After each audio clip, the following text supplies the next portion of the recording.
Horns are an undeniably fascinating creature feature. Their sharp points and dangerous curves never fail to let you know exactly which end of the animal is dangerous, and the bigger they are, the more intriguing they can be. But we're not talking about nanny goats and old McDonald's cows here. From curly crowns and girthy gizmos to unbelievably long lances, get ready to witness some of the hugest horns in the animal kingdom.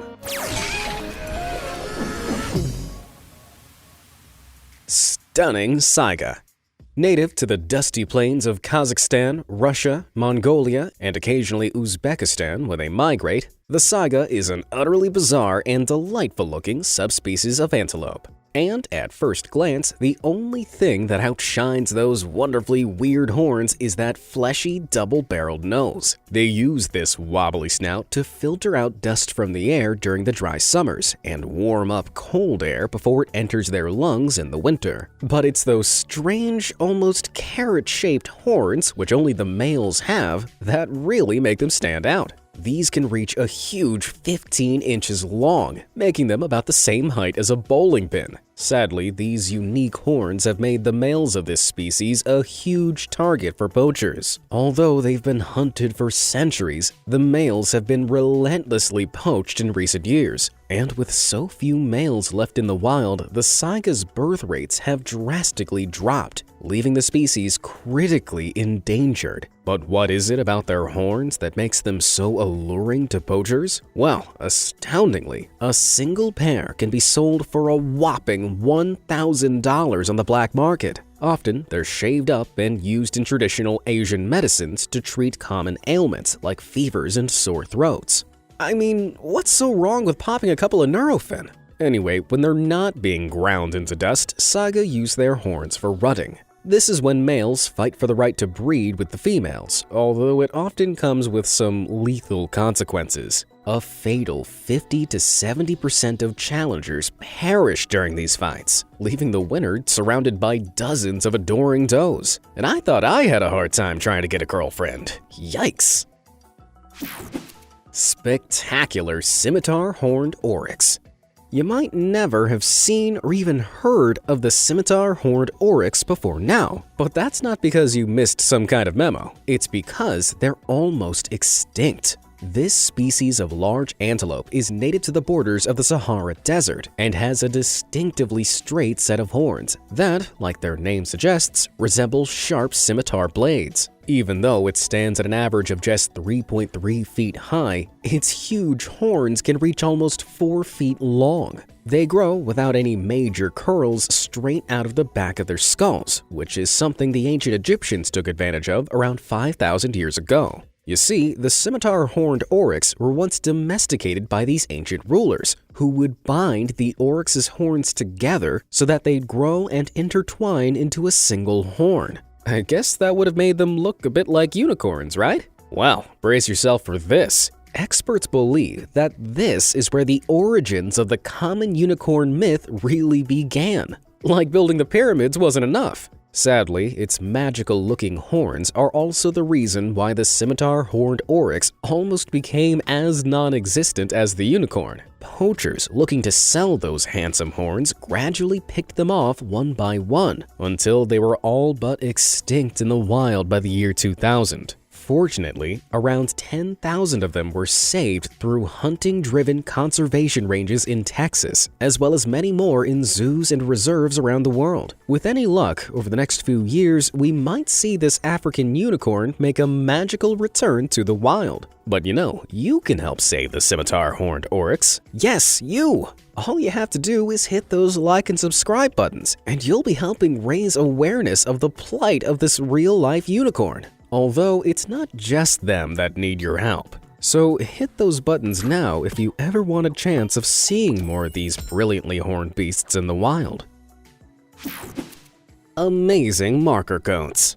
Now, I did promise no nanny goats, but with its Merlin-esque beard and towering horns, the marker goat looks more like an evil wizard than a nanny. Sometimes called the screwhorn, thanks to the spectacular spirals on top of its noggin, this goat lives among the mountains of Central Asia. During the summer, they can be found at amazing altitudes of up to 13,000 feet while they forage for nutrient-rich grasses. But in the winter, they move down the mountainside to around 1,600 feet to avoid the deep snow. They're perfectly adept at climbing craggy rocks thanks to the wide set of their hooves, which help them balance on almost any uneven terrain. But as high as they can climb, they can't escape human hunters. They've been prized for their horns and fleece for hundreds of years, and as such, it's estimated that there are no more than 2,500 markhors left in the world, though they're not big targets, as they only reach about 3 3/4 of a foot at the shoulder. Their horns, on the other hand, or should I say hoof, can grow up to 5.3 feet in length, making them nearly 2 feet longer than the markhor is tall. Both males and females sport these tightly corkscrewed horns, but the females' are much smaller, with most barely able to reach 10 inches long. Although, when it comes to the laws of nature, it's not much of a surprise to learn that the males are hornier than the females. Jacked Jacob sheep. Now, these sheep may not have the largest horns of any species, but they certainly have some of the most. Jacob sheep are a British breed of piebald sheep which class as a polycerate. That's an animal with many horns, for those of us who don't speak fluent biology. While they commonly sport 4 horns, they can have up to 6 bony spikes poking out of their skulls.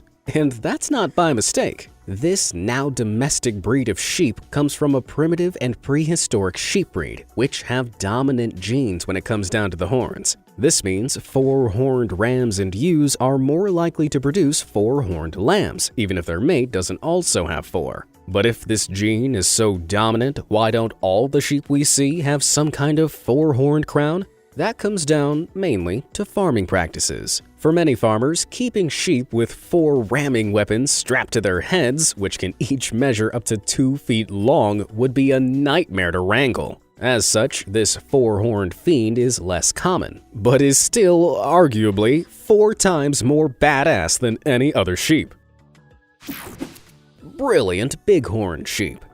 When it comes to sheep with horns, very few can compete with the sheer girth that the aptly named bighorn sheep brings to the table. Native to North America, the large curved horns of the males, called rams, can weigh up to a staggering 30 pounds. That's more than all the bones in its body combined. What's more is that, like most animal horns, this sheep's horns never really stop growing. Their bony cores are covered in a sheath of keratin, which is the same stuff human hair and fingernails are made out of. And like hair and fingernails, horns don't grow quickly, but over years. This means that older rams can sport some truly colossal curls that are over 3 feet in length and almost 1 foot all the way round at their base. However, they don't always grow in perfect coils. Back in 2014, one bighorn ram was found to have been impaled by both its ever-growing horns. And like that wasn't terrifying enough, the way bighorns use their colossal curls is even more wild. When rutting with one another in the fight for females, rams will charge at each other with speeds of up to 20 miles per hour. Just listen to the noise they make. Ow, indeed. Fortunately, their thick skulls protect their brain from most of the damage these supercharged headbutts can inflict. I guess that's one way to avoid some serious ramifications. Beautiful black-necked goat. When you first look at the valet black-necked goat, you might be mistaken for thinking their back ends must have been dipped in white paint. But this distinctive coloring is all natural, as are those horns on top of their heads. Both males and females of this goat breed, which come from Valais in Switzerland, sport a set of hard horns, which can reach nearly 20 inches in females and over 31 inches in males. Although, there's one incredible exception to this rule, and his ridiculously well-suited name is Rasputin. Back in 2017, this wily-looking animal broke the record for the largest horn spread of any living goat, which measured a whopping 53.23 inches from tip to pointy tip. That's about the same size as an average 9-year-old boy. While they look like they could cause a world of damage, Rasputin is reportedly a very nice goat, who's never hurt anyone with his humongous headgear. I guess that really does make this goat a goat, as in greatest of all time. Resplendent rhinos. Now, it's not just sheep, goats, and antelope that sport serious horns. Roaming rhinoceros arguably has some of the most famous horns in the world, and they grow these fantastical facial fronts thanks to their ancestor, the Elasmotherium. This prehistoric giant is thought to have reached almost 10 feet at the shoulder, with a humongous horn that could measure over 6.5 feet from base to tip. Although they're long extinct, their rhino relatives still sport horns, the largest of which can be found in 2 species from the African plains, the black rhino and the white rhino. Black rhinos, both male and female, boast 2 horns, with the most prominent one at the tip of their nose, reaching an average 1.6 feet long. But their cousins, the white rhinos, take first place, with horns that can grow a fantastical 5 feet long. Unlike the keratin-covered bone found in other horned species, the core of the rhinoceros horn is made of calcium deposits and melanin. Being slightly softer than bone,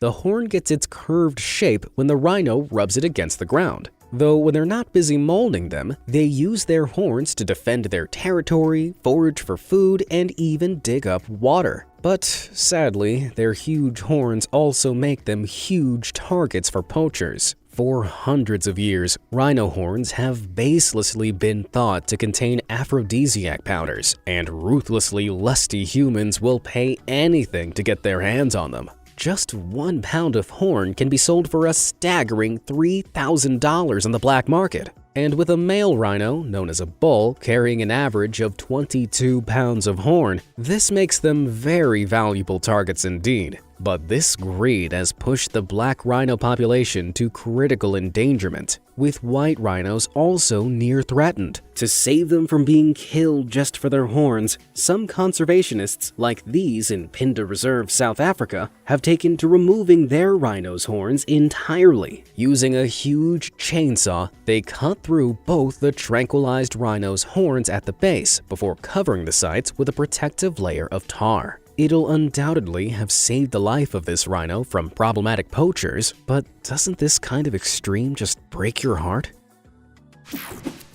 Inconceivable IBEX.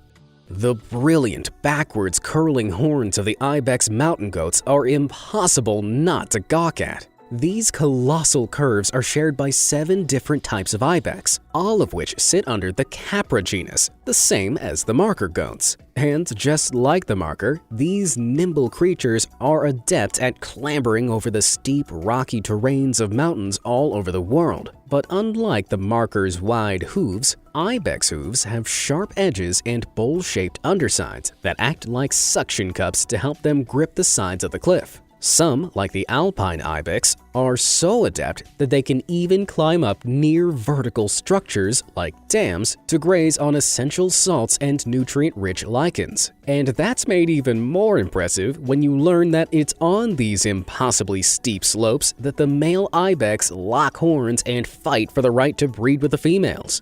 Because of their precarious situation, instead of charging at one another, they'll raise themselves onto their hind legs and smash their horns into their opponent. Obviously, for the ibex, this means the bigger the horns, the better the chance of getting a girlfriend. And while most ibex horns average between 2.5 to 4 feet long, the horns of the Asiatic ibex can reach a phenomenal 5 feet in length. Considering they only measure about 3.5 feet at the shoulders, this makes their horns longer than the ibex are high. That may still be small compared to an average-sized human, but if you ever tried to face off against one of these on the top of a mountain, I wouldn't like your odds. Unbelievable buffalo. First off, let's get one thing clear. This is a bison, and this is a buffalo. Even though the first is sometimes called an American buffalo, make no mistake, it belongs firmly in the bison species. Hey, I don't make the rules. Fortunately, real buffaloes more than make up for this misnomer. These are 2 separate members of the bovine family, the African or Cape buffalo and the Asian water buffalo. Standing up to 5 feet tall at the shoulder and weighing up to 1,910 pounds, the African water buffalo is roughly the height and size of a small car. And can you believe it's actually the smaller of the two? Its Asian cousin can reach a staggering 2,650 pounds, some of which comes from the weight of the truly colossal horns atop its head. Both males and females bear these incredible backwards curving horns, although the males are usually larger and can spread upwards of a phenomenal 47 inches in total. Although, back in 1955, the Guinness World Records recorded that one bull had a shocking span of 166 inches tip to tip, making them the longest horns ever recorded. For a more visual perspective, that's about the same length as 2 Shaquille O'Neals laid end to end, although hopefully they weighed a little less. While the Asian water buffalo holds the title for longest horns, the Cape buffalo has its own unique traits. Unlike any other animal, the males have curved horns that join at the center of their heads in a bony plate called a boss. This acts like a protective helmet when they spar with one another for mating rights, with the winner walking away with all the ladies in tow. Looks like these beasts are willing to risk a pretty huge headache in their quest to get a girlfriend. The astounding African Watusi.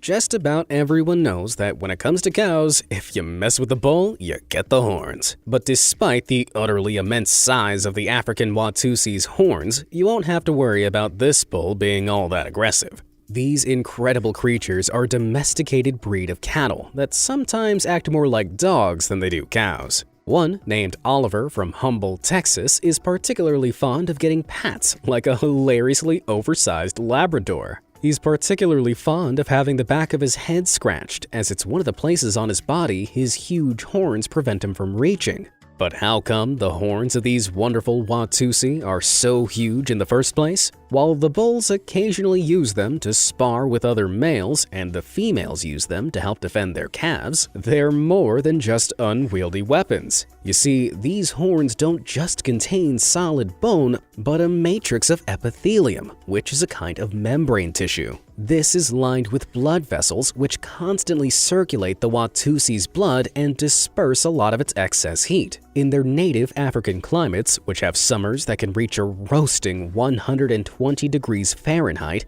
this heat dispersion is essential for keeping them cool. So, the bigger the horns, the cooler these cattle are, in more ways than one. At their largest, these can be over 6.5 feet in length. But for one Watusi, named Lurch, it wasn't the length of his horns that made him a big deal. This steer, which is the name for a castrated bull, has horns that measured in at a whopping 3 feet 1.5 inches in circumference, giving him the girthiest horns on the planet.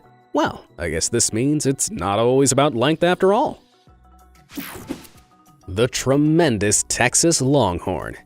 They say that everything's bigger in Texas, and that's proven by the existence of the Texas Longhorn. No prizes for guessing where it gets its name. Like the Watusi, these brilliant bovines are a domesticated breed of cattle, although, unlike their African counterparts, they've specifically adapted to the environment of North America. But there's one of them that really stands out from the rest of the herd. Say hello to Pancho, an 8-year-old Longhorn who really lives up to the name of his breed. From tip to pointy tip, Pancho's rack spans an impossibly impressive 10 feet 7.4 inches. That's more than twice the width of a concert grand piano and is even wider than the Statue of Liberty's face. According to the Guinness World Records, this means Pancho has the largest horn spread of any steer in history, making him something of a celebrity. But for all that deadly-looking span, Pancho is as soft as his hide. Since he was bought by his owners, the Pope family, back in 2014, he's grown into a gentle giant who's also incredibly smart.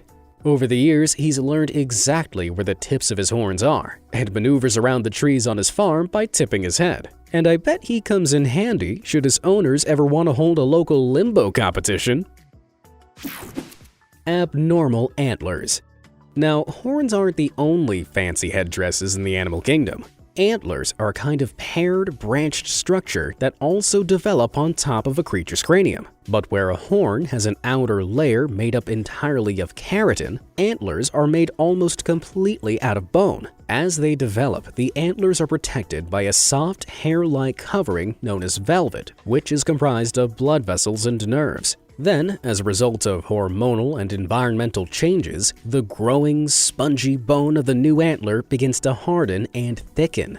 And by scraping the antlers against the trees and bushes, like this little guy, the velvet gradually falls away. Although, all that newly exposed bone often leaves these majestic creatures looking like they just butted their way out of hell. But for some, the process is a little worse than that. White-tailed deer males, known as bucks, are coveted by hunters for the size of their antler racks. How coveted exactly? Well, back in 2017, this world record-breaking rack with 47 spectacular protrusions was worth approximately $100,000. To get racks of these sizes, deer raised on farms for hunters are selectively bred, and sometimes even inbred, to produce the biggest racks possible. But as you can see, this can go horribly wrong. These terribly disfigured antlers look like a mutation out of a sci-fi film rather than a real-life ranch. So, while most bucks have 8 to 10 points over 2 antlers, badly bred bucks like this one can have more than 50 peculiar points. Fortunately, unlike horns, antlers are shed and regrown every year in line with their mating seasons. So luckily, those poor bucks won't be carrying those arduous antlers around forever. Crazy cactus bucks. Unfortunately, it's not just bad breeding processes that can cause an animal to grow some seriously abnormal antlers. The hormone testosterone plays a huge role in antler development, with more testosterone giving the bucks bigger and stronger antlers in general. Now, testosterone is primarily produced by the creature's, crown jewels. But if these are somehow damaged by trauma or disease, ouch, it can affect the deer's testosterone levels. And the knock-on effect this can have to their antlers is buck wild, to say the least. Without the yearly fluctuation of testosterone, the velvet on these antlers continue growing all year round, causing uncontrollable globs of velvet to merge and form strange cactus-like structures. And what's even worse is that without that crucial drop in testosterone at the end of the mating season, these antlers aren't always shed. This can lead to years and years of velvet accumulation, like this poor buck clearly suffered from. I mean, it looks more like it's wearing a British bearskin hat than a pair of antlers. They may not be the biggest, but they're definitely some of the oddest animal headdresses you'll ever see. Notorious narwhals. Narwhals are arguably one of the most well-known species inhabiting the deep blue sea, even though many people have never seen one. With its body reaching lengths of up to 20 feet long, the pretty pale-colored porpoise is a magical sight to behold. But the reason they've become so iconic is thanks to the huge spiraling horn jutting out the front of their heads. While this peculiar protrusion has given the narwhals the nickname of the unicorn of the sea, it's not, as many people believe, any kind of horn. It is, in fact, an overgrown spiralized tooth, so it's closer to something like an elephant tusk rather than a rhino horn. Not only that, but narwhals can have 2 of these tremendous teeth, which can grow up to 10 feet long each. But what exactly does the narwhal use them for? Well, amazingly, scientists don't actually know. What they do know is that they're incredibly sensitive, with up to 10 million nerve endings on the outside of each one. Some scientists believe this sensitivity can help them pick up on changes in the environment, like shifts in the saltwater content of the frigid Arctic seas, or helping them find food. But others believe the tooth is used in attracting mates, as it's usually only found in males. It's also been observed that narwhals use their spear-like tooth for hunting, although they probably don't go around skewering their prey like a shish kebab. Video evidence shows male narwhals swimming through the icy Arctic waters, flicking their horns into unsuspecting fish. Stunned, the fish remain motionless as the narwhal proceed to gobble them up. But even then, growing a 10-foot horn just to tap a few fish seems like overkill, right? As such, scientists are still stumped as to the true purpose of the narwhal's tusk. Personally, I like to think they use them to have secret sword fights underwater. Have you ever seen any of these amazing animal horns up close? Let me know down in the comments below, and thanks for watching.